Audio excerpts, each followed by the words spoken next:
I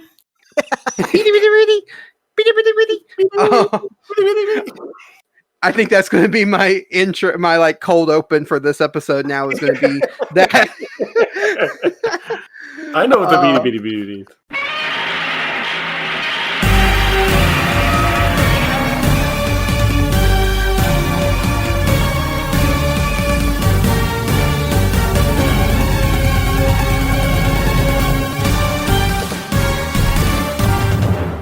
Hello, everybody, and welcome back to another episode of Kaiju Weekly, the weekly podcast that introduces you to the wide world of giant monster movies. I am your host, Travis, and with me, as always, is my co-host, Michael, but nobody cares about that.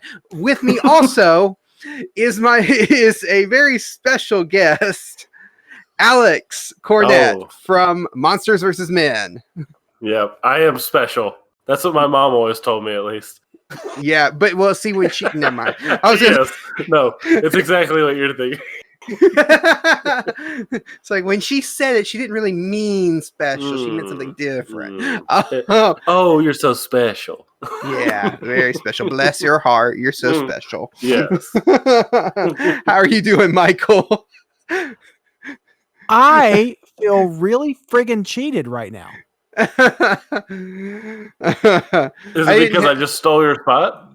Yeah. You're our guest, Michael. Thank you for joining us. Yeah, thank you for joining us, Michael. Well, now, if you'll sit quietly while me and Alex go through our main episode, and then we'll bring you in whenever we need you. All right, that's fair. I'll go into the bar and get myself some red drink, and I'll be back in just a few minutes. And just chime in wherever I feel appropriate. So there we go. There you go. No, we need you because we have a very, very special thing at the end of this episode that me and you are going to be doing, and we're going to be involving Alex. We're bringing back Kaiju Clash. Ooh. And we've got an epic showdown for this week. It is one to be written in the history books. I'm already writing. But before we get into that, and before we get into our main topic, we have just a few bit of news that we're going to cover. Cue the beady beady. Cue the beady beady. All right. So our first bit of news that we're going to talk about is some speculation, rumor news. I don't know what to call this, but the website Illuminerdi is reporting that they have the cast list for the upcoming season of Power Rangers Dino Fury. So Hasbro hasn't actually made any official announcements yet as of the time of recording on who will be playing any of the Rangers in the upcoming season. But according to this website, Illuminerdi, they say they have a source that has confirmed that Russell Curry, Hunter Dino, Kai Moya, Alexandria Nunez, and Chance Perez will be playing the Dino Fury Rangers. Oh. None of those names mean anything to me. I know. I thought Dino Fury already happened. Is there another Fury season, like Jungle Fury or something? Fury. Yes, Jungle Fury. We've had Dino Thunder, Dino Charge, and Jungle Fury. So yeah, it's all there. There's only so many words you can pair together to make a Power Ranger series. So. Especially when you only use 3 words. Right, exactly. So some of these actors, a lot of these ones are actors who have been in TV and done little small things. So they're not you're never going to get a big name. We're not going to get like Liam Hemsworth or something in Power Rangers. I will. I like that you went big name and your choice was Liam Hemsworth. Well, it's better than going with what's the other Hemsworth brother that nobody remembered? Chris Hemsworth? Chris? Yeah, no, not Chris, the other one. but I'm talking about age range. Come on, Liam. Liam's not. But no. What's the other? The one from Westworld? Oh, Chuck Hemsworth. Chuck Hemsworth. I was thinking Chad Hemsworth. I don't know what it is. Yeah, I don't know either. That's why I was going to say Chad. I don't know what his name is now. But yeah, the ugly Hemsworth brother is what he's known as. He looks like a regular guy, just like a regular guy. Oh man, which- we're all ugly then. Which is like is fine. Like he's a regular guy. That's awesome. But when you compare him to his brothers, that's why he's the ugly Hemsworth. Yeah, they're dreamy. Yeah. Now there's two things going back to the cast of Power Rangers. There's two reasons why this is kind of an interesting, if this cast list is correct, and we don't know for sure. I want to emphasize that we don't know for sure. One of the reasons why this is interesting is because it would make the Green Ranger from this season a female actress, a female actor. That's cool. Which is interesting because the Super Sentai series, which is Kishiru Sentai Ryusoulja, the Green Ranger in that series was actually played by a male actor. Right. So this is going back to classic Power Rangers, Mighty Morphin Power Rangers, because if anybody knows the history behind that, the Super Sentai series that was based on, the Yellow Ranger was actually played by a man, and then in the American version in Power Rangers it was played by a woman. So this is going, this is kind of an interesting, that would be interesting, but it also means that we would have for the first time a Muslim actress playing one of the Rangers too, which we've never had that before. So there's a lot of interesting things that comes with this cast. Also, just the diversity in general, because this is a very diverse cast. So I just want to ask you guys. I know you probably. I don't know if you guys looked up these people. I don't even know if you know who these are. But would it make a difference to you if knowing who the cast is ahead of time? Knowing that the Green Ranger might be played by a woman in this season, whereas the original actor was a man. Does any of that stuff matter to you, and what are your opinions on this? I think Travis is trying to bait us, Alex. Yes. I want you to say something that you will get canceled for, so I can just start fresh, start new. Alex, you go first, and then I'll follow up. Well, as someone who hasn't really watched any Rangers, I've never seen Super Sentai, but as someone who hasn't seen Power Rangers since the original series, I don't really have an investment. Like, this isn't like a Doctor Who like investment in the character where I know all the lore and all that kind of stuff, where maybe it would affect my feelings. But as far as like what you've told me so far, I think it's pretty great. I mean, inclusivity is a great thing, and this doesn't look like it's pandering at all. This is Power Rangers is known for having a diverse cast from the very first series. So I think it's great. I don't see any reason why any color Ranger, green or blue or any of them, should be limited to male, female, or whatever color they are. So I think it's a great thing. Yeah. Now, I'm sorry, Michael, but I will let you say. I do want to say one thing though that just popped into my head though. The one thing about and I completely, you're completely right. That's kind of the point I was trying to make there, is that it doesn't matter about this, the actress playing the part, but or the diversity, because they've always been a diverse cast. The one thing that separates this from the Yellow Ranger that I mentioned from Mighty Morphin Power Rangers is that the body type that the male actor, and I forget her name, but the one who played Trini, they weren't too far off, so you couldn't really tell. Most people don't even know that the male. I didn't know that. Yeah, he was in the fight scenes when you see the Yellow Ranger fighting, that's a man in that suit, because the character is a man in Japanese version. But in this, I was looking at the cast, the cast list, what they look like, and was also looking at the Super Sentai series, and the body type here is way different. Like, the actor who plays the Green Ranger in Super Sentai is broad-shouldered, muscular, a lot, more, whereas the actress who they are thinking is going to play the Green Ranger is very dainty, kind of very small. So Interesting. Yeah, that's the only thing that gets me. Now, Michael, I interrupted you. So what are your thoughts on all this, and how do you feel about this?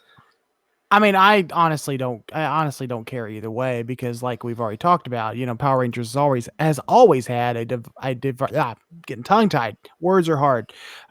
They've always had a very diverse cast, even from episode 1. But I think I really think it's important what you said, Travis, what you pointed out, where the body types, when they're noticeably different like that, it does sort of take you out of what you're watching a little bit, because it is so noticeably different. What was it? It was the Sentai that got adapted to season 3, which with the Thunder Zords, with Die Ranger. yeah, with Aisha. Aisha, the Yellow Ranger that played in Super Sentai, and Aisha, who ended up being the Yellow Ranger in that season, has a very different body type as well. And so there was certain scenes, at least in the Sentai footage, that it does take you out of it a little bit because the body type is so different. But I'm hoping that, through the magic of editing, it won't be a huge deal. Now, you want to talk about different body types. Let's talk about the fact that there was a 10-year-old kid who was playing the Blue Ranger in Turbo. That's plot armor. I don't pay attention to that. Yeah. Well, and actually in Die Ranger, the one that was adapted to season 3 of Mighty Morphin Power Rangers, the White Ranger is a 10-year-old kid. See, I knew that. Yeah. I knew that. Yeah, so if you're watching Power Rangers and you see the White Ranger that everyone loves so much, remember that in the Japanese version, that's supposed to be a 10-year-old kid. Wow. So that's so weird. Yeah, oh man, Super Sentai is so weird. I love it. I love it. Now I guess the big question is, when this comes on, because we know Power Rangers Dino Fury is coming in 2021. Will you guys watch it? By then, probably, because I'm already up to Zeo. What'd I tell you? Yeah, I'm up to Zeo now. So I'm trying to watch. I'm going to make myself watch past where I left off and say like 1999 with Lost Galaxy. So I'm going to try to watch all the way through. And so hopefully by the time this one comes out, I'll be all caught up. So yeah, I'll give it a shot, because I am more nostalgic and nostalgia does play a huge role in my love for Power Rangers. I enjoy Power Rangers more than I do Super Sentai, because Super Sentai is just very different and very weird. Yeah, we know how much you hate Super Sentai. That is well established on the podcast. Well, I just want to reiterate, I don't care for Super Sentai. Oh. No, it's okay. Now I want to say this for listeners before you get your pitchforks out and everything. Michael doesn't like the Sentais that have been adapted into Power Rangers, because he has been a huge Power Rangers fan for so long that it's weird to him to see the characters, the monsters, all of that kind of stuff in a different setting and being told in a different way. So it just, I get why. Well, we've talked about it. I get why you feel that way. To me, that's kind of why I like it, because it is so different. It's not just like when they did Power Rangers, it's not a shot for shot with just American actors. It is completely different from the Japanese version. Now, Alex, you have a daughter. Do you think that, which, I mean, your daughter's kind of young, but do you think that when this show comes on that you might watch it, or your daughter might be interested in it? I mean, she would be interested for sure, because we're currently watching Transformers Rescue Bots, and recently they turned into dinosaurs, and she was, after being terrified for a brief moment, she was thrilled. Wow. So I think that is the correct response to seeing dinosaurs. Yes. But she's all on board with, like, whenever I show her Ultraman, she's really into it. So I think she would really like this. This would have a lot of, as she would call them, superheroes. And then they get into dinosaurs and they fight a monster. She'd be all about it. So there's a good chance I would watch it, actually, with her. Nice. Yeah, and I will say this before we move on. I know about the later series in Power Rangers. They are a lot more kid friendly than some of the earlier stuff, because the earlier stuff is a little bit dark for a little bit too dark even for younger kids. Yeah. I don't know. Interesting. Mighty Morphin Power Rangers was always kind of No, because the Green Ranger story, the evil Green Ranger story arc is really dark. And even in season 2, when Lord Zed shows up, that character is very dark. And they even had to change his character because parents complained because their kids were terrified of him. right. Yeah, he was very sick. And that's a thing. We were talking about the difference between Super Sentai and Power Rangers. Which is probably another reason why, Michael, you don't like the show so much, is because Lord Zed did not exist in the Super Sentai version. He was my favorite villain. Yeah. Yeah. And he was completely created for the Power Rangers. And so was Zordon, and so was Alpha 5. All of that. There's no Zordon in the Super Sentai. Yeah, it's a little monkey man, right? Yeah, it's like he's still kind of like a space wizard, but he's not Zordon. He's not trapped in the tube and all that kind of stuff. So okay, yeah, it's weird. Japanese things are weird. So yeah, I'm just like you guys. I'm not caught up on current Power Rangers. I did lose track of the series a while back, and so I haven't watched it. But since they are so self-contained and they're not really tied to each other, I'm probably going to watch this, even though I haven't watched like Beast Morphers, which is the one right before it, or anything like that. I am interested in watching this. So yeah. So we'll see. We'll see if the rumors about this cast list are true or not. So moving on to the next bit of news, we have a new trailer for Dune. Now, Dune is a sci-fi fantasy movie, but it has giant worms in it. Come on. So giant worms count as kaiju. It gives me an excuse to talk about Dune. There's a new trailer. Let's talk about it. What did you guys think? It looks awesome. Yeah, go ahead. That's about my reaction, because I have no ties to any Dune version, whether it's the books or the previous movie. I haven't seen them or read them. So I see this trailer. It looks awesome. I love Denis Villeneuve, the director for this. I think I've liked all of his movies that he's made. So I'm on board. This thing looks awesome. I love hard sci-fi, so I'm all in. Yeah, I love hard sci-fi too. Like, I prefer Star Trek over Star Wars because of the hard sci-fi element to that. And this looks right up my alley. I remember watching the original Dune movie from the 80s. And I want to find a copy of it somewhere so I can rewatch it and then compare it to what's coming out, because I do plan on watching Dune when it comes to theaters.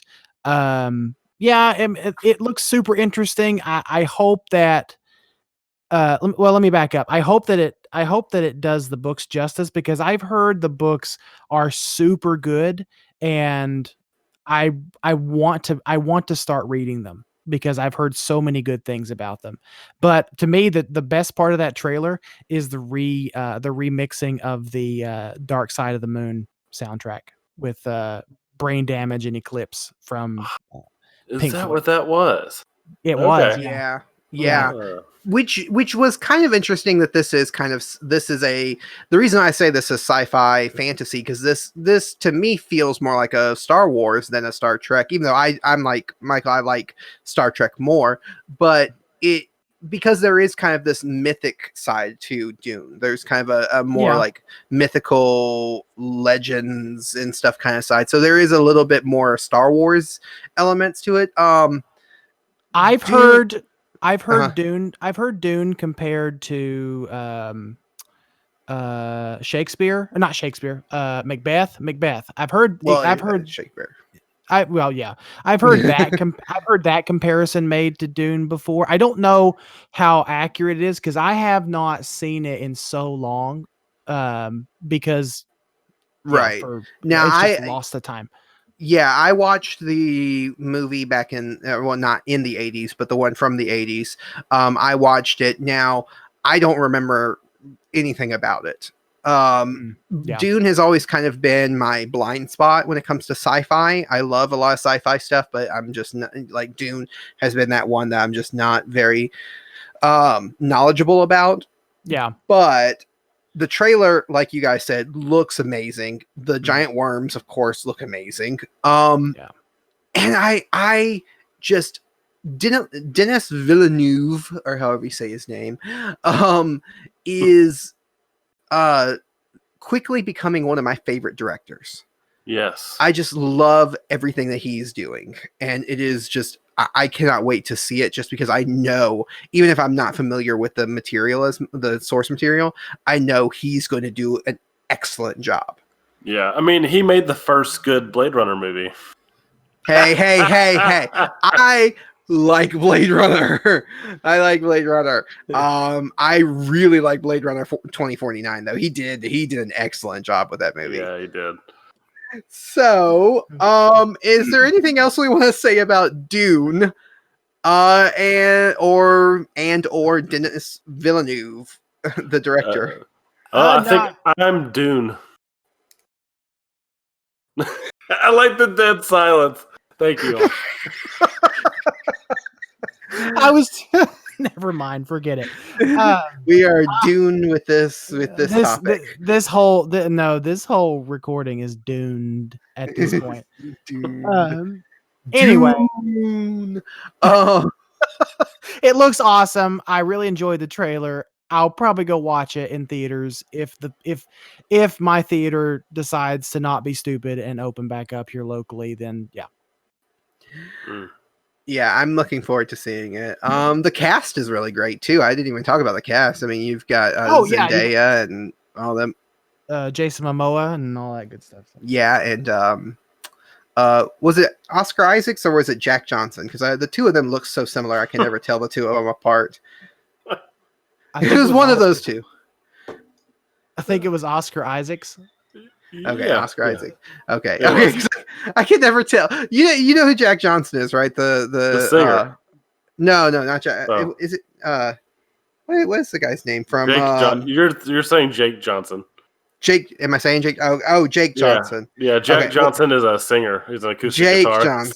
Jake Johnson. Yeah, the guy from New Girl. Yes, Jake Johnson.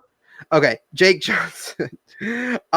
He does look a lot like Oscar Isaac, especially when he grows the beard out. He really does look kind of like Oscar Isaac, so I always get him and Oscar Isaac confused. Yeah, I can see it. So, we've got one more news item, listeners. Guys, let's talk about boobs. What? What? Sweet Jesus. You got me off guard. Alex is so confused. I'm sorry, Alex. Alex, okay. Since I'm not laughing hysterically right now. Do you remember the trailer I texted you earlier today? The Kong versus Godzilla commercial. Oh yes, that was something. It was the best thing I've seen all day. I will say, I was impressed with how well animated Godzilla and King Kong were. Oh, I was really impressed by that too, man. It's like they really were. I didn't know what to think about it until I think it was Henry that shared that with me, and I saw it earlier this morning, and I died laughing when I first watched it. And apparently, what is it? It's a commercial for beans. Yeah, it's like a pinto beans brand, and the whole premise is you've got Kong. It opens up with Kong with a blonde in his hand. And he's fighting. You couldn't Godzilla. even tell she was blonde because the camera focused not on her hair. Right.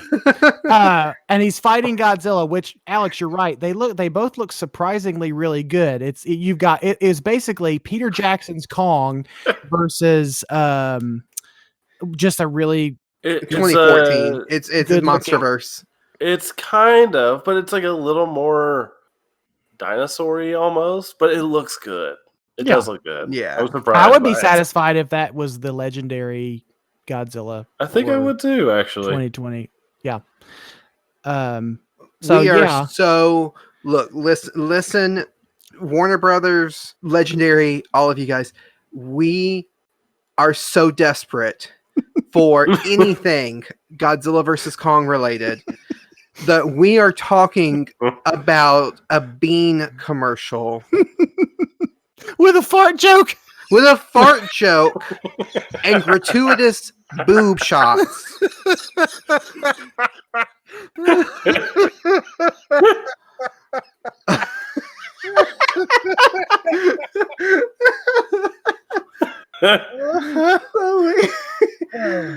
Oh man. So It's something to behold. it's something to behold. Anyway, We need that Godzilla vs. Kong trailer to come out. Okay. All right, let's move on. we desperately do. We desperately Yeah. do. And for anyone who has not seen this masterpiece, I'm going to put a link in the show notes. Yeah. Yeah, we got to put a link in the show notes for that. Oh, God. Something. So, moving on to our main topic this week. We asked the trivia question last week. What animated show based on a manga serves as a pseudo sequel to the Ultraman series in 1966? And we had a bunch of answers, so I'm going to run through some of the answers that we got. Most of them were funny answers, and only one of them was actually the real answer.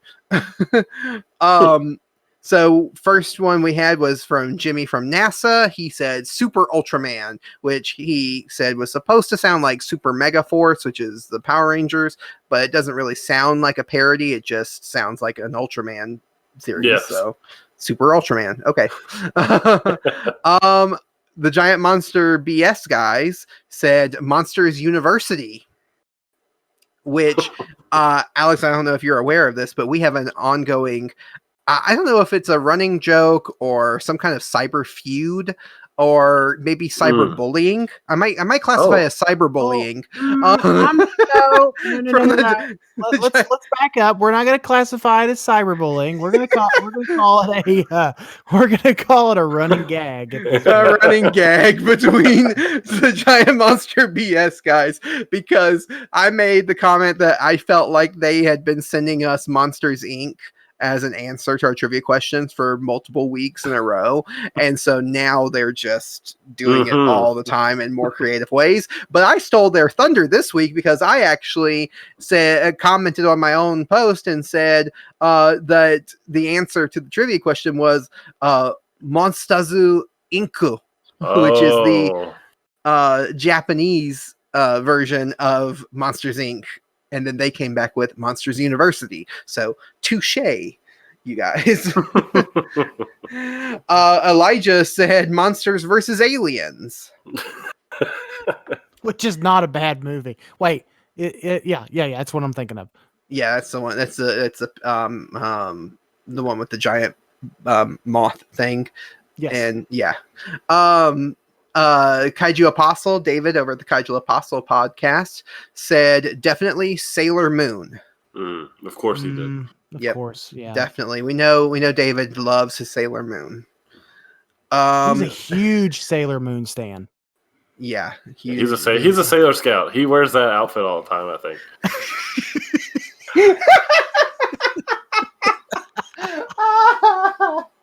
Oh man. So he's I was trying to think of what planet he should be, but I can't think of one fast enough. Uranus. David, you're now Sailor Uranus. But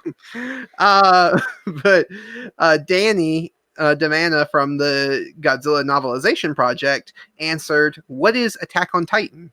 And Danny, I will retort with, Attack on Titan is a series that we will never cover on this podcast. Oh, boo. Partly because I don't like it, and partly because it is extremely violent. That's why you should cover it. Yeah. Oh man. And also partly because Michael really hates anime. Oh well, I don't hate anime. Michael. I'm gonna guide you on a journey. It'll bring you into enlightenment. Mm-hmm. I'll start you off easy. I bet. We'll start you off with Death Note, and then we'll move on to Attack on Titan, and then just the easy stuff to kind of ease you into anime. None of those words mean anything to me except for Dragon Ball Z. That's all I know. None of those words, except for the words that we didn't even mention. No, we'll start you off with Full Metal Alchemist Brotherhood. Oh, that And, sounds like fun. Sounds like a war movie. Yeah, it kind of is. It is kind of in a way. Anyway, Nathan, who is just like me, a huge comic book nerd, gave us Ultraman Crisis on Two Earths, which is a reference to the fact that Ultraman is actually the evil Superman from the alternate Earth. Earth 3, I think, is the one that he comes from, but he's from the evil Justice League. Mm-hmm. Bad Superman. How many times are we going to see bad Superman? Well, Ultraman was the original bad Superman. Yeah, he was the original evil Superman. Ammonite Kisser on Twitter said Giant Robo, which predates Ultraman by a lot. Actually, Giant Robo, I think, was in the late 50s was when it started. So good guess, but not correct. Chris Worms. Is that how you say his name? Yes. Okay, Worms. I've never said his name out loud. Said Pokemon.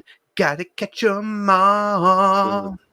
Yeah. If he had said the sequel, if that was the sequel to Ultra 7, I think it would have been a reasonable assumption. Yeah. Yeah. Chris Deagle, I don't know how to say that last name, said Big Guy and Rusty, a throwback to a classic. Well, I say classic, but I mean, it was like the mid to late 90s animated show. It was so good. Right. So good. Have you guys ever seen Big Guy and Rusty? No. Never even heard of it. It is like, it's mech and kind of Astro Boy, but with the Godzilla 98 cartoon animation style. So like that really kind of grimy, very ugly looking art style. And it's so good. It's based on a comic book. I think it's an Image comic book. But it was a really fun series. And then, speaking of fun series, that's a throwback. W. Lomax answered with Kiniku. Is it Kinikuman? I think is how you say it in Japanese. Kinikuman. Yeah. That is what was. It's a very popular manga and anime in Japan, but it actually was adapted to Ultimate Muscle here in the United States. So if you guys ever saw that show, that was a lot of fun. I never saw that either.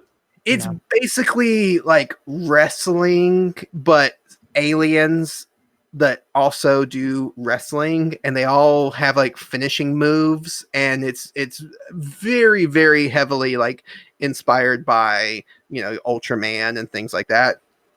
And it is a lot of fun. I mean, one of the characters like farts as like his finishing move. So we have the same finishing move then. Okay. It is. I mean, if you look up some of the characters from Ultimate Muscle, they are ridiculous. Like one guy is just a butt. Like he is a butt with arms and legs, and he wrestles, and he does. He's a wrestler. Well, that sounds right up Alex's alley there. Mm-hmm. Yeah, I know. As long as he can shoot a rocket at it. It is really crazy. So if you guys have never watched that show, it was on Fox Kids, I think, for a little while, or no, it might have been WB, but anyway, it was a lot of fun. And then we have Kaiju Kim, who answered with Ultraman Netflix. So we finally got the right answer. Thank you, Kaiju Kim, and thank you to everybody who answered, because we enjoyed the funny answers. Yeah. So our topic for this week is the Ultraman anime from Netflix from 2019. Just to give you the cast and crew list, we've got Ryoei Kimura and Josh Hutcherson, who did the American dub, as Shinjiro. Then you have Takuya Eguchi and Liam O'Brien as Moriboshi. Then Megumi Han and Gunnar Sizemore as Seiichi or Ultraman Ace, and then Sumire Murahoshi and Tara Jane Sands as Rena or Reina, the female character, the main female character in this show. And the plot breakdown for the series is following from the original 1966 Ultraman series. After Ultraman completed his mission, he returned to his homeland. The high schooler Shinjiro Hayata notices that he has special powers. He soon finds out that his father was once Ultraman. Shinjiro, who has inherited those genes, is one of the few who can wear the Ultra suit, which he uses to help the SSSP protect the Earth from dangerous aliens. So, starting with Alex, because you are our guest, what are your opening thoughts for this series? For this series, I actually really like this series. This is the second time I've seen it. The first time I saw it, this was actually the first Ultraman anything I had watched all the way through. Oh, wow. Yeah. So I had a completely different perspective back then on it, and I still really liked it. And I'm actually pretty familiar with this animation studio in terms of their other Netflix output that they've done. I mean, I believe they did the Godzilla series. They did Dini Human, I think is what it was called. But, or no, I'm blanking on it. But they did some really good series like Knights of Sidonia that are really great. And a lot of people have the problem with the animation, and I don't. I think it's pretty fun. I think this series is dark and grim, which could be off-putting for fans of Ultraman because they're used to pretty cheery stuff with only dark, grim things cropping up during 2-episode arcs. Like if there's like a one of those cliffhanger episodes. But I really like it. I could see why people would be off-put, but for someone who isn't too familiar with Ultraman, I've seen like 5 series now. I'm glad for something different. Okay. Yeah. I can get. That's amazing that this was your first anything Ultraman, because I purposely held off watching this series until I became more familiar with Ultraman, because I had a feeling that I would appreciate it more if I knew more of kind of like the origins of where this show got its inspiration from. So and you're right. Yeah, you do enjoy it more. I can imagine you can definitely enjoy it more, knowing. But that is interesting. That I wonder what it would have been like if I had watched it without having any of that knowledge and just watching the show. Is it a good show? Well, let's get Michael. I want to ask that question after Michael gives us his opening thoughts. I have a question I want to ask. I'm with Alex, honestly. I tried to watch this before, like, being familiar with 1966 Ultraman. Like, this is before I know all the lore and all of that stuff. I tried to give it a shot. I was bored to tears, honestly. Oh. I'm not I'm not a big anime fan. I've really never been a big anime fan, but I wanted to give this a shot after watching the Godzilla anime. And I don't care for it, but I think it's only because I know so much about the lore for Godzilla that it was really hard for me to get invested in the anime trilogy there because it was so different. Now, fast forward to Ultraman, I wasn't familiar with Ultraman, so I wanted to give it a shot going in with fresh eyes. Now, like I said, I was bored. There were some high spots for me when I tried to watch it the first time. Some of the battles were really fun. The animation, I didn't have a problem with the animation. It was a little bit too CGI computery, I guess. I don't know how. That's probably a terrible way to describe it. Yeah. But I enjoyed it. But going back to revisit it after watching 1966, so now I'm familiar with the lore. I'm familiar with the lore and all the things that surrounding Ultraman. I can appreciate this series more now, and it is a lot of fun. And I'm sure we'll get into some more details there. But I find the Netflix series a lot of fun, and I actually just really enjoyed it. Now I do want to, I just real quick, Alex mentioned you mentioned the Godzilla anime. This is not the same production company that did that was, Polygon. This is IG, I think. Production IG. I think Polygon did the other two series I was mentioning also, now that I'm thinking about it, because they have an art style Mhm. that it makes a lot of these secondary characters hard to tell apart from each other. Yeah. Now, yeah, this company did the Ghost in the Shell, a lot of the Ghost in the Shell Oh yeah, that's series, good. and they also are known for doing the Eden of the East. If you know Eden of the East, Yes, I they've do. done that. Oh, that's Um, actual animation too. yeah, well, that's what they did. Some of the early Ghost in the Shell stuff, the actual Oh, Laughing Man, or yes, that's a good yeah, the art. Laughing Man. Yeah, so they did a lot of that stuff too. So they've done actual hand drawn animation and uh the digital animation. They've moved Yeah. into the digital stuff, and they're still doing the Ghost in the Shell stuff now.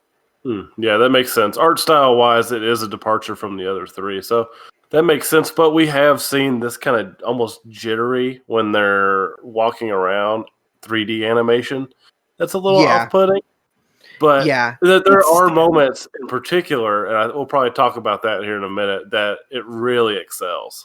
Mhm. Yeah. Now, I do want to ask you guys: do you think that do you think this show is good for people who are not Ultraman fans who are wanting to get into Ultraman? Like, if you're trying to introduce someone to Ultraman, now we've talked about how this show might be a decent one, you know, if you've never seen it just on its own.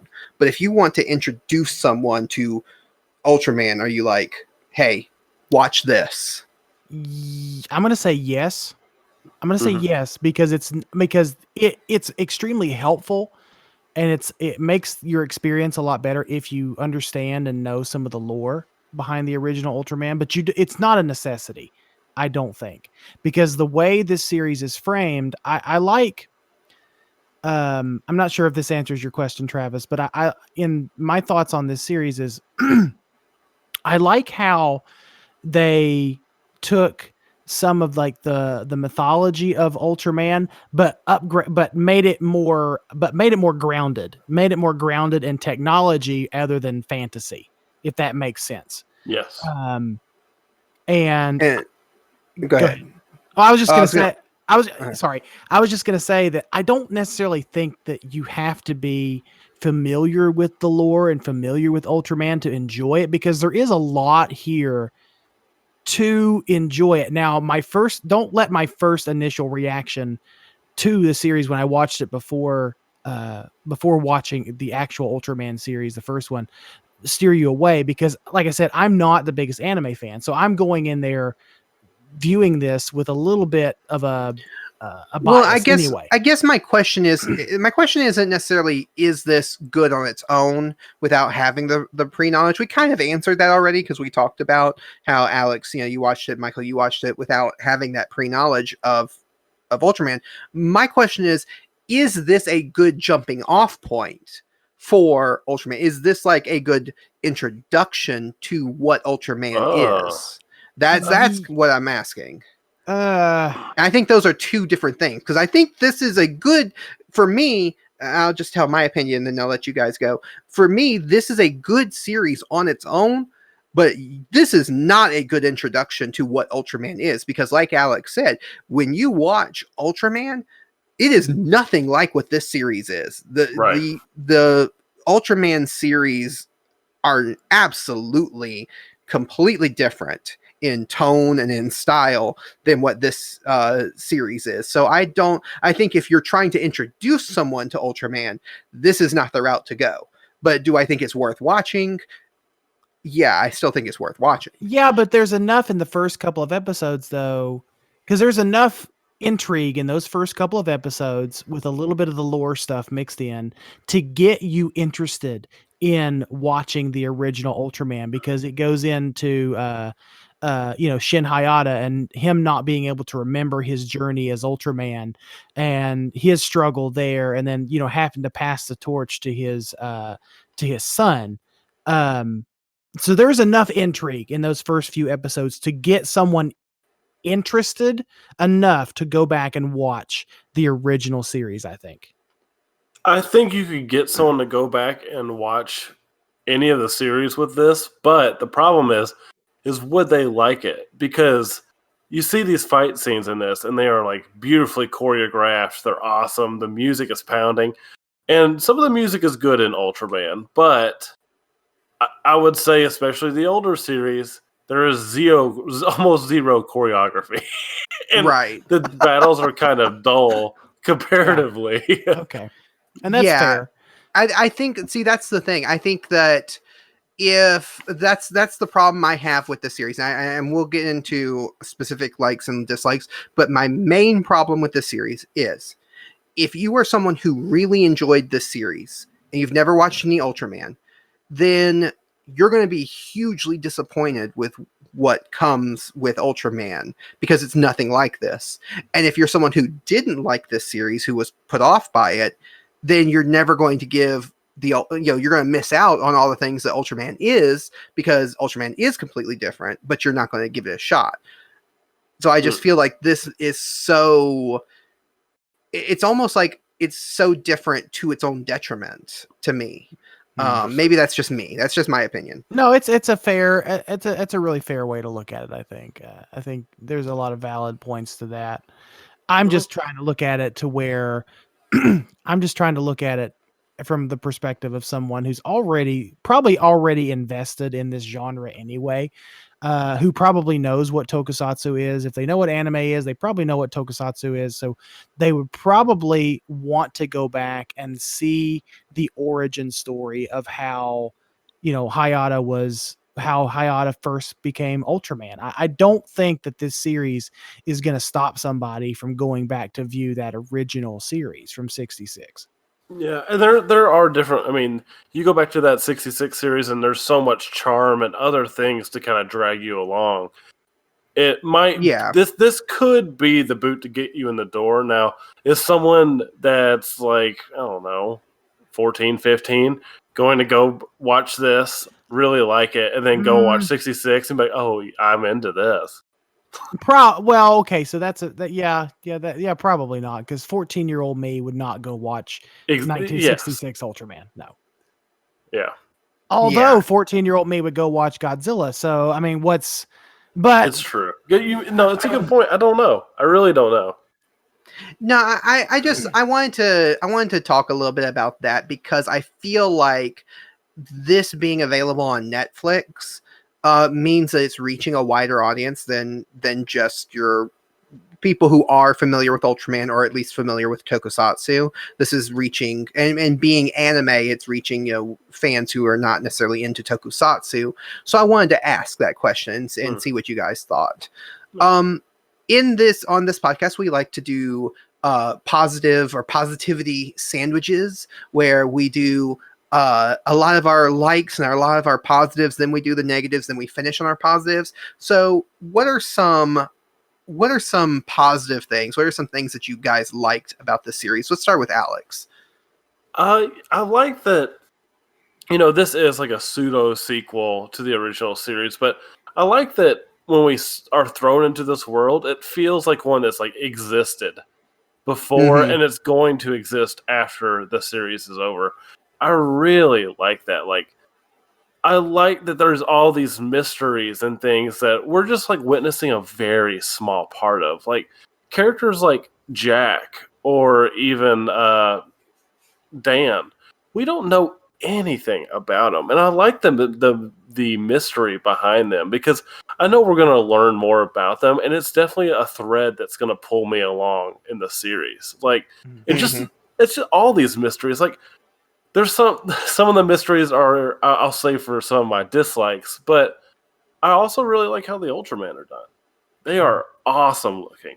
They look so cool. Do they get big? No, but they look really rad. And I like how the monsters look too. Like they're like these really different interpretations, but also you can look at them and know exactly what monster they are in the normal series, which is a pretty impressive from like a design standpoint. Yeah, talking about the suits. I know it's like a hotly debated thing in the Ultra fandom, but even if you don't like the more Iron Man-y style suits, I do like that they kind of had their cake and ate it too, in the sense of, no, the regular Ultraman still exists, and the regular Ultras are still look the way that they look in your mind and how you remember them and in the regular shows. This is just what humans have done to try to get the power that Ultraman had. Right. And so this is kind of like human adaptation of what the Ultras do naturally. And so that's I like that. I like the in-world explanation for why the suits and the redesigns of the characters look like that. Michael, what are some positives that you have? I mentioned it before. I like how grounded this series seemed.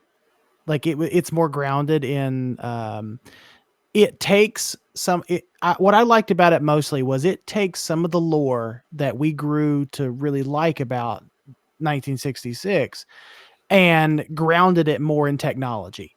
Like his the color, like for instance, the color timer. Like the color timer in 1966 was always a thing. Like that was just Ultraman's Achilles heel, the color timer.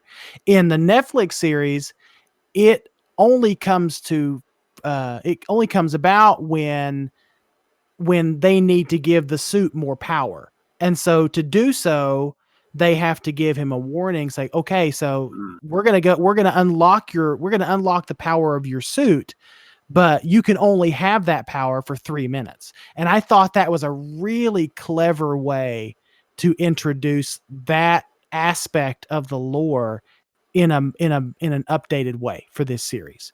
And to what Alex said, I like how they reimagined some of the old characters. Like Dada became Adad, and I really liked Adad. I thought he was a charismatic. I like a good villain, honestly. Yes. I love a good villain, and I think Adad. I cannot think of the gentleman that voiced him, but kudos to him. Steve Bloom. Yeah. Okay. Yeah, Steve Bloom. If you're talking about the American dub, the English dub, yes. it's Steve Bloom. Oh man, Steve Bloom is an animation like royalty when it comes to voice acting. He is. I'm along with being like kaiju nerd. I am a huge voice acting nerd. I love voice actors and right. I talked to him for about 4 or 5 minutes a few years back. He was really? Nice. Yes, he was at a con that I went to and nobody was around, so I just sat and talked to him for a little while. Wow! I got him to sign something for me and I left. See, if I ever met someone like Brad Pitt, Chris Hemsworth, we were talking about, I wouldn't freak out. Like to me, celebrities aren't really a thing to me, but I do get really starstruck around voice actors. And so if I got to meet Steve Bloom, I'd be like, it's so nice to meet you. He is so great. I mean, he's Spike. He's done a million other things since, like, that was one of his first voice acting roles was Spike on Cowboy Bebop. Yep. But like that's still like the thing. Like you hear that voice and you're like, that's Spike. He's also been Starscream. He's been he is Starscream, isn't he? Yeah, he was Starscream in Transformers Prime. Yeah, my only other claim to fame is that I almost walked into Stan Lee once, like actually physically bumped into him. Wow. You would have killed that man. No, I would have. And Cece was the one that pointed it out to me that I walked right by him. Man. And then I got him to sign something later that day, but that's cool. That's really cool. Yeah, my two big voice acting, three really is I love Steve Bloom. I would love to meet him and talk to him. I would love to meet Rob Paulson, who, Yakko from the Animaniacs, done a lot of things, did a lot of Transformers, did a lot of other stuff. And probably Grey Delisle, who has done a million things. Mm-hmm. She's been the voice of Daphne. She's been the voice of Vicky from Fairly Odd Parents. She was the voice of Azula in Avatar: The Last Airbender. She's just like she's in a million things, and those are my three. Like if I got to meet them, I would just be so giddy. Yeah. So, Yeah.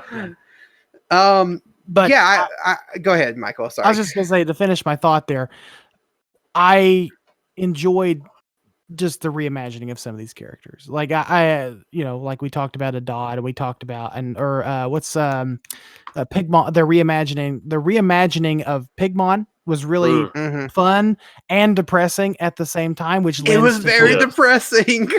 which lends to sort of the darker aspects Yeah. of this series. Well, then- I mean, his ending's kind of dark too in the original series. very, Yeah. very. I mean, Pigmon is known like that. That is like Pigmon is the Kenny from South Park of the Ultra universe because he every time he shows up, he dies. Mhm. So Pigmon is just known he is going to die. But I still think that the way he died was a little too much, a little too far, just too gruesome. But whatever. Yeah, it was. Speaking but of the, go ahead. It is what it is. Just to finish my thought there, there's a lot of great characters, especially some of the villains. You got Alien Adakik. I think it's Adakik. I thought it was Bolton, but it's not. It's Alien Adakik I hope I'm saying that right.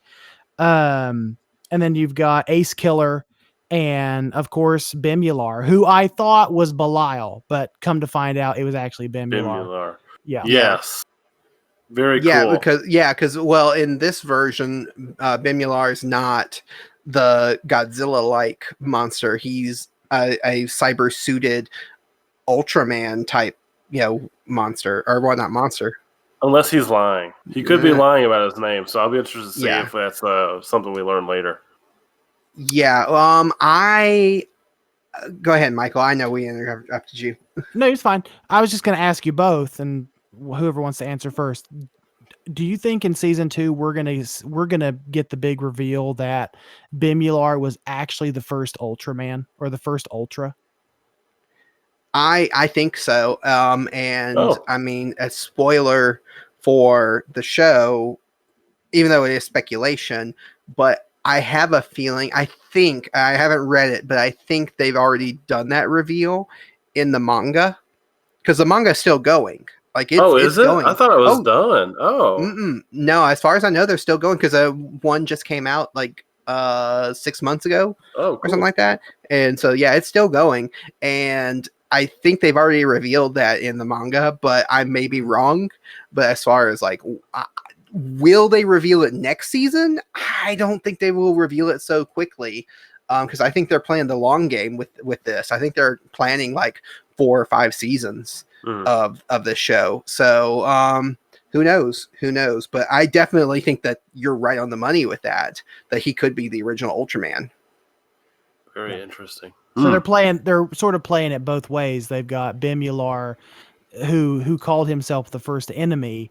So if he's both the first enemy and the first Ultra, wouldn't that sort of make him Belial? I think you're right. I think it is interesting. They've kind of merged the idea of Bemular with, which also goes back to it's a little bit of trivia for Ultraman, but the original Ultraman was going to be called Bemular at one time. They were going to call, because he was not meant to be this humanoid superhero. He was actually going to be a monster. Oh, interesting.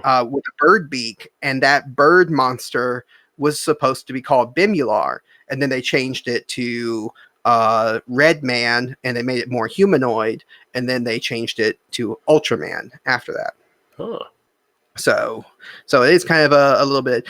There is one other character we haven't mentioned that I just want to give a shout out to, and that's Ado, the one-eyed alien. Oh yeah. The voice acting in that was spectacular. Oh my goodness, I loved it. I did too. I loved every time he was on screen. I was just like, yes. It is a little jarring to me seeing Ide, the human character, Ide, being so serious and like take charge and like competent, seeing as Ide in the 66 series was the comedic aspect of the team. He was the comedy relief. He was, but he was there even during that series, which was interesting. And I like how some of the certain themes were playing into this. Like Ide, he was having a rough go of it in the series. There's several episodes where you see that he becomes disillusioned. And in the last few episodes, it feels like he's like becoming more and more of like a straight man and less of the comedic relief. And also, I like that theme of technology and having to build an arsenal so that they can be prepared when Ultraman leaves. Right. And because they defeat Zeton by themselves. They don't really actually need Ultraman to defeat them at the end. And I like that technology has taken the effect of creating their own Ultraman. Yeah. Right. Yeah, it is really cool how they have kind of built off of the foundation that the original series was. I'm so used to. I'm like, Ide, you're supposed to be funny. Don't be so serious. You're supposed to be like have this gigantic smile all the time. Right. Don't be so serious. Go ahead, Michael. I was just gonna ask. Well, I want to ask Alex first. Maybe I'm reading a little bit too much into this, but as I typically do sometimes. Is it implied, or does it feel like it's implied to you that they always knew that Shin Hayata was Ultraman? Yes, yeah. So he actually says that they all knew, and essentially he's just kind of saying he's saying that they just kind of played along with it, and that they all knew he was actually Ultraman. Interesting. Okay, so I don't know how I missed that though, because that's like I kept getting the feeling that they all knew he was Ultraman. They just never wanted to acknowledge it. Yes, that's exactly. I mean, at one point he outright says that they all knew that he was Ultraman. So they all kind of played dumb and played along with it. Yeah. Let's get into some negatives, and just cover a few negatives, and then we'll finish on a few more positives before moving on. So what are some things that you guys didn't like or were really standout negatives from this series? Michael, you want to go first? You want me? Honestly, all right, fine. No. No, I mean, I have a lot. If you guys don't, okay, look, I will say this.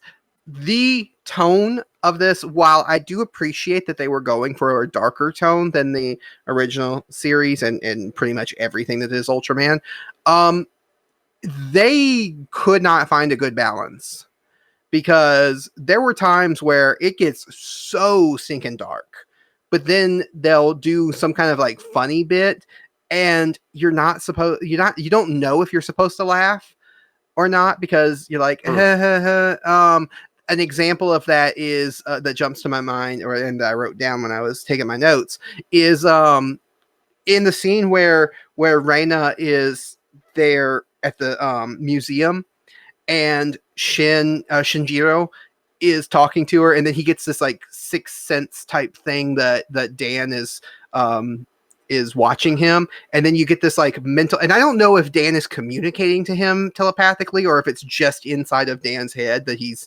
saying this, but you get Dan just like threatening him in his mind, and like, if you reveal anything about this, I'll kill you, and it plays like you're supposed to laugh, like ha ha ha, isn't that ridiculous? But Dan's already proven in this show that he will straight up murder a fool, so it doesn't come off as funny, but it's not really played like it's supposed to be a serious threat. It like plays as if it's supposed to be a joke or supposed to be funny and not taken seriously, but it's like it's just this weird moment of, I don't know how I'm supposed to react to this scene, and the balance just isn't there. Yeah. No, okay. I understand that. I mean, I couldn't tell if he's like actually communicating with him or not, but I actually kind of did find the humor in it a little funny, because there's a little humor in like, I think Dan would actually kill him. Like you were saying. Yeah, like, I mean, he's proven it. So it's not funny to me, because it's just like, this is just a straight up threatening a 16-year-old kid. Well, see, I think that's hilarious. There goes Alex and his dark sense of humor. But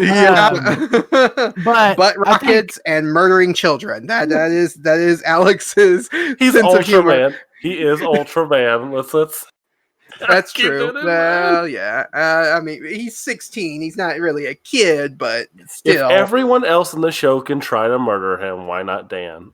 Right. Right. Exactly. Well, Um, I don't mind. I don't mind him Dan trying to murder him. I just think that it's like, well, the threat isn't really funny because we know it's serious. Like, it's not a joke. This is real. Anyway, I'm sorry, Michael. I'm keep interrupting you. no, you're fine. But I'll sort of offer a rebuttal to you, Travis. What you don't like about the series being so tonally dark, I actually really enjoyed that because it was a good contrast to the campiness we got in 1966. Now what I don't like basically is just it comes down to just a couple of characters, honestly. There's not a whole lot I dislike about this series because again, I really really enjoyed it. But who is supposed to be Ultraman Jack? He's a douchebag. Yes. He's just a douchebag. I don't like him. And then Moriboshi, who's supposed to be Ultra 7. I don't care for his character either. Like I get that he's supposed to be sort of this pseudo mentor, and he's supposed to watch out for Shinjiro and all that, but I just don't like him as a character. Now his suit is cool, like he can fight, like his action sequences are well choreographed, but just him in general as a character, he comes off dry, and really honestly, he just comes off as a dick, and I don't like him.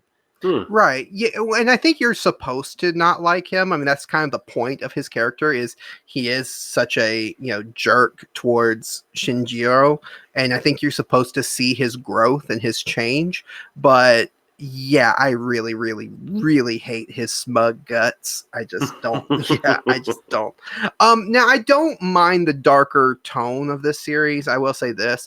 It's not so much the dark tone to me that bothers me. It's just to me. I think that there wasn't. It didn't strike a good balance between the dark tone that it was trying to do, and then the little bits of humor and light that they threw in there. Just felt jarring. It was like go one or the other. If you're going to go to this extreme, stay in the extreme. Don't try to because there's just no balance. So anything else that you guys that's negatives before we kind of finish on some positives? I got a few. I really kind of feel like I'm nitpicking a little bit with mine because actually I was a fan of the tone and I actually really enjoyed the violence. Because I think it's because I've seen quite a bit of Ultraman now, and I'm like, I love that, but this is like okay, I love Peach Knee High. But I feel like I've been having Peach Knee High nonstop for the last 7 months. And then finally I got a new drink. And and I'm like, oh, I didn't even know this existed.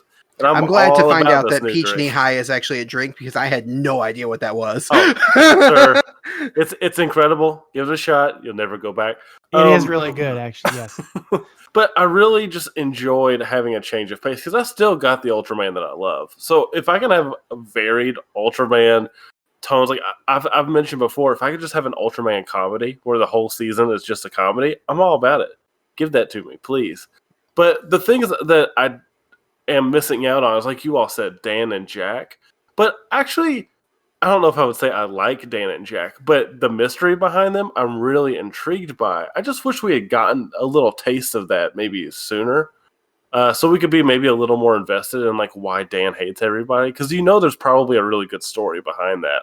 And we know there's a really good story probably behind Jack, because there's a lot of mystery behind him, that whatever he's wearing on his arm. And I'm also frustrated by why the explanation of no one getting big is not presented in the first season. I've been told that we find out later on in the manga or something like that, but why? It's a problem because if one of these aliens turned big, no one could stop them. I just always assumed, though, that it was because that this series tries to be a little bit more grounded in technology but the thing is, it shows. I wouldn't have a problem with it, except for it shows in a flashback giant Ultraman fighting Zeton. Right. And so I'm like, okay, so that does exist. Like the Right, yeah. gigantic status does exist in here. And so the fact that no one is doing that when every single monster we encountered in the original series had to do it, I'm wondering why we haven't seen that. And I've heard that there's an explanation. I think I talked to someone, Kyo Itoshi online, I think mentioned like there is a explanation for why that's not happening. Mm-hmm. And then I also think the closest thing we got was Black King. I think it was episode. Oh yeah, that was the closest we got. Yeah. I didn't realize that was Black King. Now that you pointed it out, I'm like, oh yeah, duh. Yeah, I didn't recognize Black King or the one that was earlier, which was was Red King or a version of Red King. Oh. That I didn't, because he fights that kind of monster twice, and that threw me. I really want to read the manga, so I'm not sure about but I really am interested to find out if there is an explanation, like you said, or Kyoe can reach out to us. We need an expert in Japanese culture and history and pop culture, and I think you guys are so fortunate to have her as always reaching out to you guys. Yes, yeah, she's a big help. She is just a complete delight to talk with and learn from, because that's all it is. Because all we're doing is learning from her. Yeah, she knows a lot. Every time you guys mention on the podcast that it's like, yeah, Kyoe told us about this, and I'm like, man, why don't we have a Japanese pop culture expert, Michael? Yeah, I'll get on that. I did have one more point, and it's the cops story arc where they're tracking down Pigmon. I kind of hope their story keeps going, because it's almost, if it stops, it's a waste of time. Mm-hmm. Pretty much, except for just seeing how brutally Pigmon is murdering everybody. Yeah. Other than that, their story feels like it's useless in combination with, I forgot her name, but the idol, her story. Oh, Reina.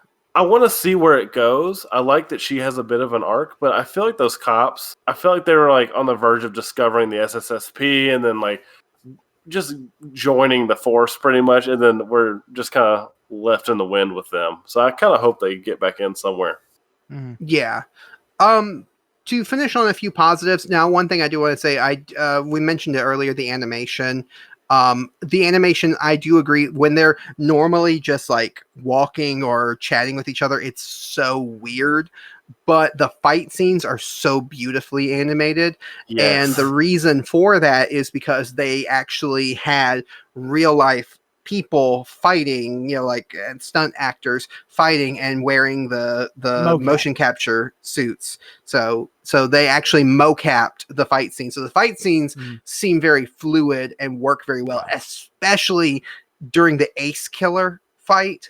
Oh, that was just oh man, so good, so good. Mm-hmm. Actually, I thought the first battle between Bimular and awesome. Shin Hayato was really good. Mm-hmm. Yes, when Bimular just runs his hand straight through Shin Hayato's chest, I didn't expect that. I wasn't expecting that coming, and I let out an audible whenever that's when you get the sense of like, oh, this isn't your grandpa's Ultraman. Yeah, exactly. Mm-hmm. Yeah, exactly. Yeah. But I think that's one of my main dislikes is, you're right, Travis. Like when it's just like the two humans or whatever, they're just having a casual conversation there. The animation is a little stiff, is the best way I know how to put it. Mm-hmm. But fight scenes are just phenomenal. Yeah. So I want to ask you guys, just as a final question before we move on to our final thoughts on it and our ratings. What was your favorite episode of the 13 episodes we get in our first season? Mine would be probably the second episode, where it's just all the fight scene in the stadium. Oh yeah. It's so awesome. And it's got all these really big moments of our main protagonist becoming Ultraman for the first time. You realize that Bimular, it looks like he's probably just a robot, or at least his arms are. Mm-hmm. And you have Hayata, really, he takes that, like you mentioned earlier, that blow where you're like, oh, I think this guy is probably dead. But then he keeps fighting despite definitely about to lose. And there's just so many huge moments and explosions and all these new abilities and stuff. It's just a really exciting thing. And we also see that Ide, this is kind of part of his plan the whole time. And so this is where we get a glimpse of that new Ide, who is, he's not above kind of manipulating things in a way that he needs it to go. What was your favorite episode, Michael? Yeah, episode 2 is amazing. Honestly, it was really, man, that was really a well choreographed episode, I think. But I don't know, the red killer stuff was good at the end, but I'm gonna have to probably go with, what is it, episode? Is it episode 4? I don't know the episode numbers, but it's where the alien Adakik shows up. It's the Bolton looking. Oh yeah, the Bolton alien. Oh, yeah, it's him. And he's literally sucking the life out of people. And I think that's sort of a two-parter. I'm pretty sure. Well, it's not really a two-parter because it ends on a cliffhanger. I mean, he's getting ready to fight him, I think, and then it ends or something like that. Something like that. But that whole following episode where they're actually engaging in battle I felt real tension there. And I really enjoyed his character because I liked that loose cannon, really just destructive, crazy villain type. I think that's a lot of fun to watch.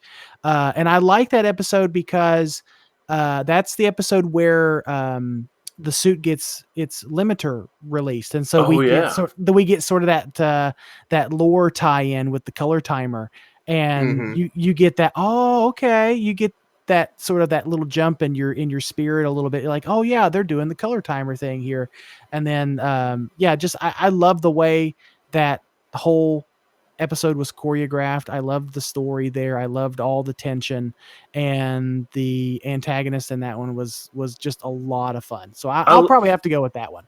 I love the sound effect when the color timer activates. It's just the color timer sound, but it speeds up until it activates. It's so cool. Yeah. Yeah. For me, my favorite episode, I think, has to be I think it's the 13th episode, the last episode of this season, with Ace Killer, because you get all 3 of the Ultramen from this season. You get Seven, you get Shinjiro, and you get Ace. Ace Killer is such an amazing villain. He's just like what Michael was talking about with the other one, with the Bimular looking, or not Bimular, but Baltan looking one. Ace just has this charisma to him and this like attitude that it's like, I obviously don't want you to win because you're obviously a very bad guy, but it's like, I kind of like you. I kind of like, I like your swagger. But it reminded me somewhat of Ultron from the Marvel movie. Yeah. Age of Ultron. Age of Ultron. It reminded me a little bit of that because I really liked that character. He does kind of have a little bit of that kind of charisma and stuff that Ultron had. Yeah. I also, the fight scenes, we talked about the fight scenes, but the fight scenes in that last episode especially, where we're just all out. I think what's his name, the Ace, Ultraman Ace, Seiji, that his character growth really just peaks there in that episode, because that's when you really just get him at his best. So yeah, I that's just my favorite episode altogether. Yeah. Is there anything else that you guys want to talk about before we move on to our rating and review, our scores and our final thoughts is what I was trying to say. I just wanted to mention how awesome the music is in this show. Oh yeah. Yeah, the music is really good. Yeah. It's pretty stellar. I wish we had the soundtrack on Spotify here in the States, but they've only got it over in UK and Japan, I think. When he's first like learning how to use the Spacium Ray, the music that plays during that It really it's a lot of fun. I love it, and I just love. I just really enjoyed this series in general. And you're right, Alex. The music is phenomenal. So good point there. I was trying to see, when I was watching it, I was trying to do research to see if it was the same people who did the score and the music for Transformers Prime, because it did have a lot of the same tones and a lot of the same like feel. I'm not a music person, but it did have a lot of the same feel that the Transformers Prime music had. So I don't know. I couldn't find out any information on whether that was the same person or not, though. Yeah, I'm not sure. If anybody knows, that music is stellar, and Prime is stellar too. If anyone hasn't seen it, go watch Prime. Yeah, especially the music. The music in Transformers Prime is really good. I really like the music in that series, so that's what made me think. I was like, it does sound a little bit like it. So getting into our scores and our final thoughts. Now, we like to, Alex, you may be familiar with this, we like to score our movies out of 5 Godzukis instead of 5 stars because we like to embrace the silly side of monsters when it's appropriate. In this sense, it's not really appropriate, but we're going to do it anyway. It should be out of 5 like murdered teenagers, apparently, because that's a thing that's going on in this series. But yeah, so we rate it out of 5 Godzukis. So out of 5 Godzukis, how many Godzukis do you rate this first season of Ultraman, the anime, Alex? I'm gonna give it a 4.5 out of 5. Like, this is really high for me. Like, this is gonna kill people, but this is maybe my favorite Ultraman show. Oh, wow. And, it's gonna, like, there's a lot of charm in 66 and even in the original Ultraman and 7, and I would really like some of the more modern ones. But the problem is the focus on toys kind of hurts it a little bit for me, and the focus on transformations all the time. I feel like almost nothing is earned. Whereas I feel like Seiji's story in here, I feel like it's completely earned. Like he's awakening his abilities, but it's not to like this annoying degree where it's clear that they just wanted to do another design to sell another Ultraman toy. And so far, as someone who hasn't watched a lot, like, I'm in the middle of Return of Ultraman, which might be my favorite over this, but I'm not done with it yet, so I can't judge it. So right now, this is my favorite Ultraman show, which is kind of ridiculous. Did you finish Orb, by the way? I know you were watching Orb at one point. I just watched episode like 15 or 16 last night, and I'm actually enjoying it a lot more than I thought I was going to at the beginning. Yeah, Orb is pretty good. It does. I mean, it suffers from the same thing you were talking about. It's, the toys and the transformations, but I do like it a little bit more. I was just curious. All right, I'm going to go ahead and go next because I don't want our final thoughts and our ratings to end on a negative note, and I'm more on the negative side, so I'm going to go next. I'm going to give it. I have written down 2.5 out of 5. I was okay. Kind of. That's being a little too harsh because I do enjoy this show for what it is. So I'm gonna go with 3. It's a 3. I have 3 Godzukis out of 5. There is a lot to like in the series, and it's a great addition to the Ultraverse because of its unique style and its story and its tone. But there's a lot of problems I have with this first season, especially because I haven't seen the second season. Most of the characters were underwritten to me, except for Shinjiro. I think Shinjiro was fine, but I just think the rest of the characters were a little underwritten. The tone, well, I think it's unique, is not well balanced. I talked about that. And outside of the really awesome fight scenes that just were the highlight of the show to me, the animation was very stiff and lifeless. So I don't know. The series does a good job of building up an intriguing mystery, is what I have written down in my final thoughts, but fails to make me care whether the characters ever solve the mystery. Because at a certain point, I care about Shinjiro, but that's it. I don't care about any of the other characters, and everything else that's going on in the show just makes me just not really care about the mystery. So yeah, Yeah. So I'm giving it a 3. I'm sticking with 3. Okay, that's fair. That's respectable. I'm gonna go ahead and give it a 3.5. Just because I enjoyed this more than I really expected to. And I wonder, and I'm wondering to myself if it has a lot to do with my understanding of the lore is the reason why I like it so much. But like you both said, there is a lot to like here. If you like the darker tone in some of your shows, if you like sort of those darker themes in your animation or in your animated series, whatever, in your just series in general, if you're that kind of person, you're really gonna like this. If you like a show that is a little bit more grounded in science and technology, and then fantasy, you're really gonna like this. I see this series as more of a supplement to Ultraman 66. Whereas Yeah. you don't necessarily have to watch the original Ultraman to enjoy it, but it helps if you do. So mainly for that reason, I'm going to go ahead and give it a 3 out of 5. Of course, we've talked about how much, I enjoyed the characters.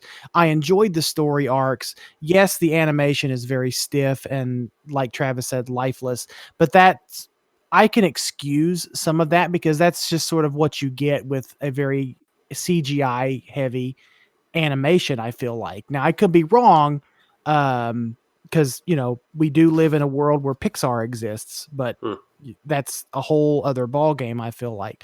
But I do really like this series and I really appreciate it. But again, I don't know. I don't really know if I would enjoy it without knowing the lore, though. That's where I'm trying to decide for myself if it's the lore and the understanding of the original series that's that's making me enjoy it more than maybe I would if I was just watching it not knowing anything about Ultraman. Because when I did try to watch this before, like I said, I was bored to tears. If I revisited it today, still not knowing what the old Ultraman was like, would I like it?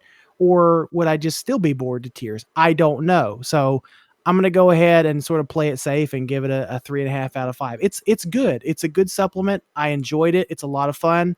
It's tonally what I'm looking for in my programming. But it does have some issues that I just can't really resolve. It's Ultraman for adults. Ultraman is, inherently a kid's show. It's always been a kid's show. And this one is this is like, if you liked Ultraman and now you're an adult, so you like your, media and your entertainment to be a little more on the adult side, this is an adult one. So, and I think as much as I hate the violence, I think Alex made a point of it is kind of the natural progression of the violence that was in 66 and Ultra 7 and all of those like Showa era Ultraman, because they were pretty violent too. I mean, that's one of the problems I have with the Showa era is it's pretty violent. So this is just kind of like a natural progression. Yeah. Yeah. So that's going to be it. So we're going to close the book on Ultraman Season 1, and we'll be back for Season 2, which should be coming out fairly soon because we got the announcement a while back that it was coming in fall of 2020. So within the next few months, we should be getting it. Yay! Hopefully. So let's get into our next segment, which is it's going to be so much fun. And Michael, do you know what the next segment is? Could it be Kaiju Club?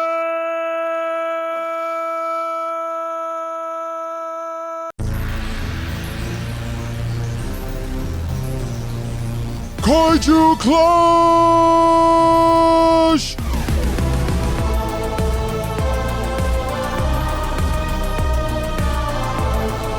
Fight!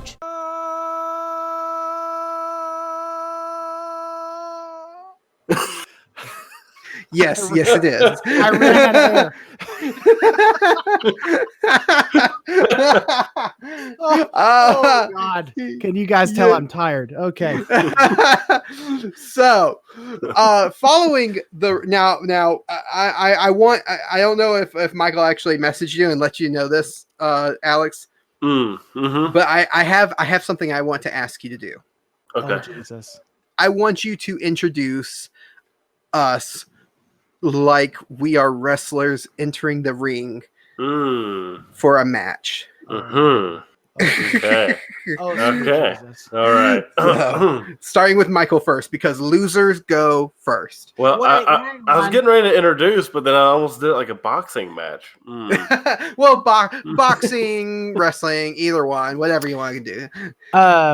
Travis, you forgot to mention what this week's Kaiju Clash is even going to be. Well, I wanted Alex to introduce us and maybe throw in. Does Alex even know? Is what I'm asking. Well, I gave him the show notes, so unless he didn't study the show notes, like unless he didn't do his homework, I know. No. Oh, okay. Okay. I'm well read. All right. Yeah. I can already feel some massive eye rolls from CC right now. Yeah. I'm gonna wake up my child with this. In this corner, we have Michael representing the one, the only turd. And in this corner, we have Travis representing the majestic, the sexy Godzuki. It's like, woo! Let's get ready to rumble!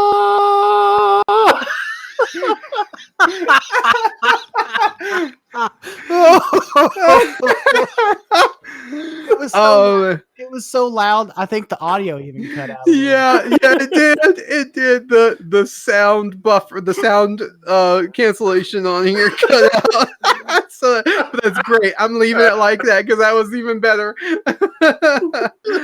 So I just have to say to Michael, can you smell what the Zook is cooking?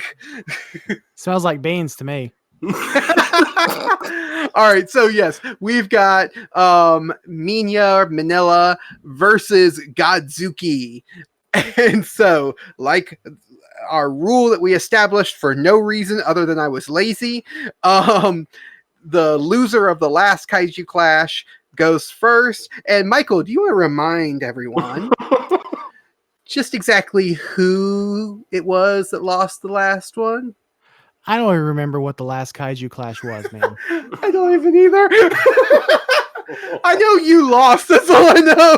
Oh, it was Clover versus G98. Yeah, it was Clover. Mhm. Okay, fine, whatever. Clover versus Zilla. I represented Zilla. Travis represented Clover. I lost. Let's move on. All right. Well, then present your arguments for Manila. I only have one argument. I only have one argument, and this is going to be a squash match right here. Minya delivered the death blow on King Ghidorah. Thank you very much. Now, wait a minute. Mhm. Did he really, or was it just that Ghidorah was going to die anyway because of all of the beating that he got from all of the other giant monsters? Clear. If you go back and watch the tape, it is clear. The tail of the tape is clear. Ghidorah was getting ready to pop up. It doesn't matter that he was already being held down by Godzilla, Gorosaurus, Manda, Mothra, Baragon, and some others. He still had some fight left in him. That middle head popped up like a champ, man. And then Minya just swoops in like the hero he is, delivers the death smoke ring, knocks him clean out. 1, 2, 3, ding, ding, ding. Match is over. Yeah, I will. To be fair, as the referee, Minya did commit first-degree murder on King Ghidorah. I say that because you do notice the methodical planning of this monstrosity in this movie.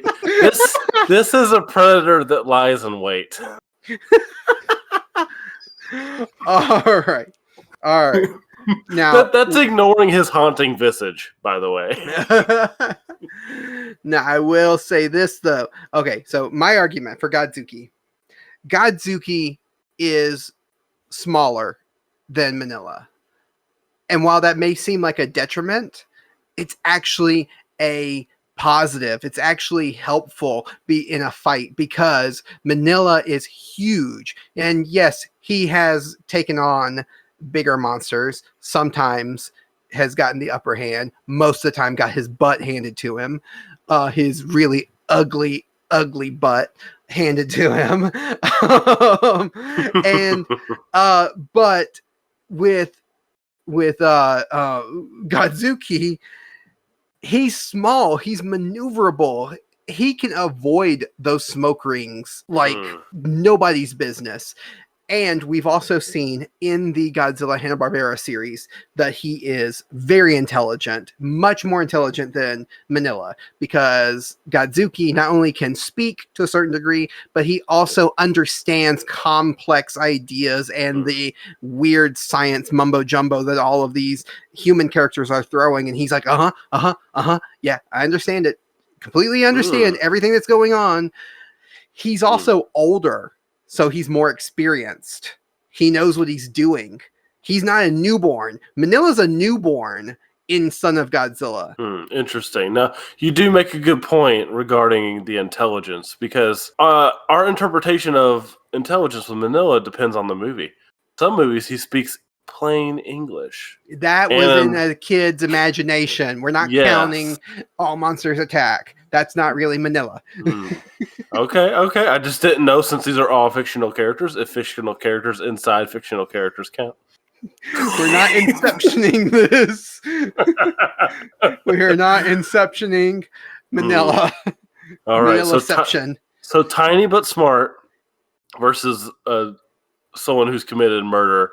And well, not just tiny, but Godzuki can fly. So did Godzuki murder anybody?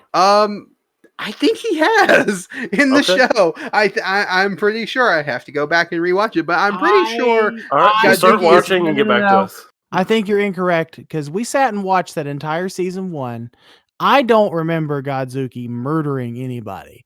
I mean, let's okay. If we're going to talk about that, let's talk about the vicious mean streak that Manila has. I mean, vicious mean streak. What? He has what? I'm kind of with Travis on this one. What the what? He was brave enough to take on Gabara. Oh, now this is a child's dream. Yeah, we're not counting All Monsters Attack, but I don't think he really had a choice. Gabara was kind of like, like he wasn't really like going out looking for that fight. Gabara brought the fight to him and still got his butt handed to him, as far as Manila did. Now I will say this though. Wait, hang on. Does Godzuki have actual atomic breath? Because Manila does. Oh, he doesn't just he doesn't have just smoke rings, my friend. He also has atomic breath that he can utilize without being stepped on by his father. I will add only once. No, only once. Why? No, he did it. He did it twice. In Son of Godzilla, because I just watched it the other night. That's how I know. No, doesn't he? No, you could now, Michael. You can use Final Wars Manila as well. No. That is not the same Manila. That is obviously a completely different Manila. No, that's Manila in the future. When Michael chose, Michael was the one who chose these.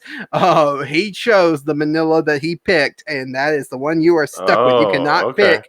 You're not going to pick Baby Godzilla or Godzilla Jr. You're not going to pick Manila from Final Wars, because that is a weird Muppet looking dragon thing that is just. He's cute. Yeah. He's cute, and he's the best part of that movie.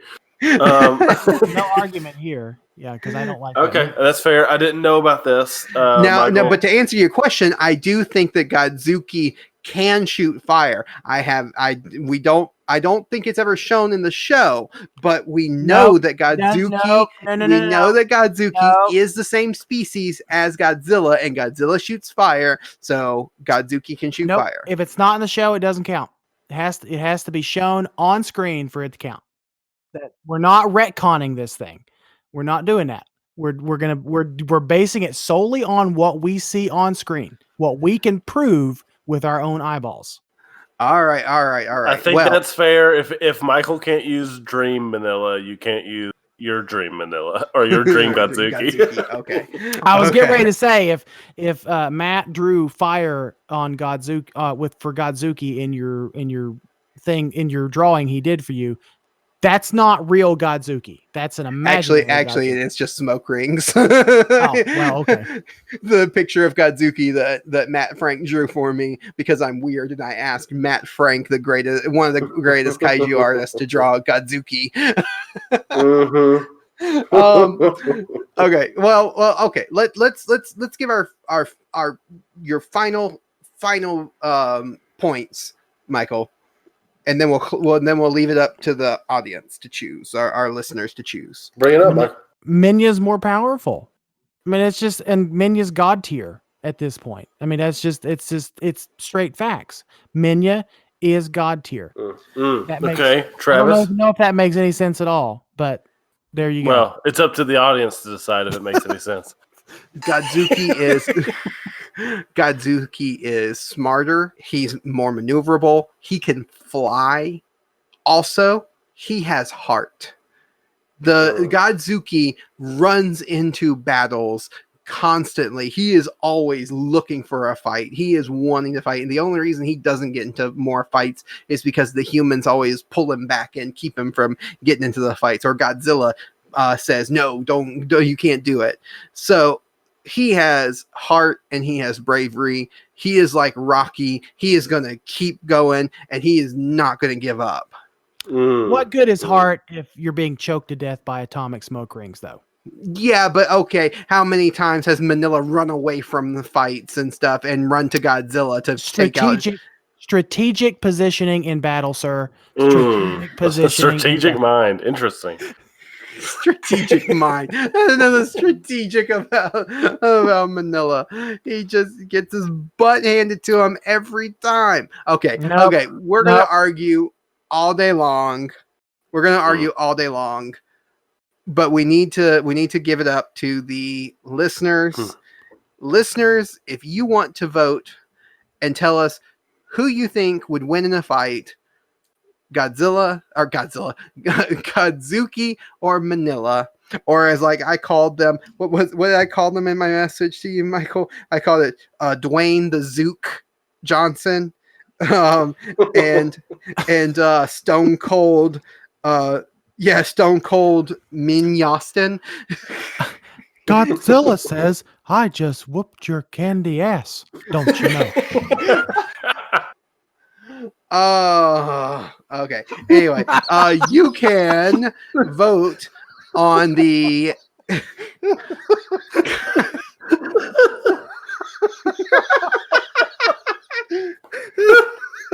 we don't swear on this podcast, and I don't want to leave that in, but I have to because that was too good. I'm so sorry, but I'm not sorry at the same time.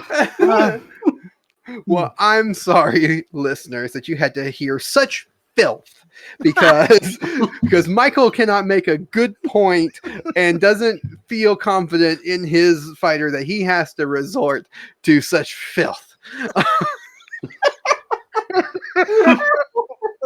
God. Oh, you can vote. I haven't even told people how to vote. On our Twitter, we will have a poll on Twitter that is at Kaiju Weekly on Twitter. You can vote there. You can also go to the Kaiju GROUPIE Facebook group and vote on there. We will have a poll on there. You can also email us, kaijuweekly@gmail.com, to just let us know. You can comment on our YouTube videos. If you're watching this on YouTube, you can comment down below. We will count all of those votes. We will add them together and we will see who comes off victorious in this just battle. It's a true clash of the titans. There really is no other battle that can match the just epicness of this fight. It's legendary. Yeah. Legendary. And I would love for Legendary to do either a Manila or a Godzuki or both in the next Godzilla movie. So the only other thing I want to do is to ask the trivia question, which hints to next week's episode. The trivia question is: over 210,000 people participated in a public vote to choose the name of what kaiju in 1967. So that answer will hint to what we are covering next week on we're continuing our space monster theme month. We're still, and Ultraman counts. So, and it's a good one. It's a good one. Next week's going to be fun. Space Monster September is what we're in. So to close out this episode, I want to just say thank you, Alex, for joining in the madness. Of course. We loved having you here. And do you want to let everyone know where they can find you and listen to more of your beautiful voice? Yes. I'm on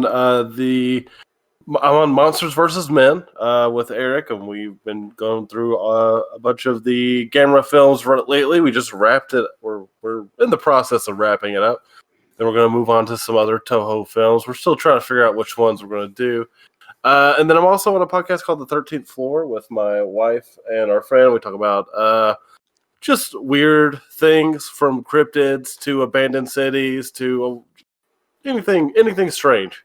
And then you can find me on Twitter at Al Cornett, and I think I'm on Letterboxd with the same name. So yeah, that's where you can find me. Thank you so much, Alex, for joining us this week. Thank you so much. We needed someone to bring in I was gonna say help rein in the crazy, but you didn't really. No, you just added to it. It was greatly exacerbated. Yeah. Yeah.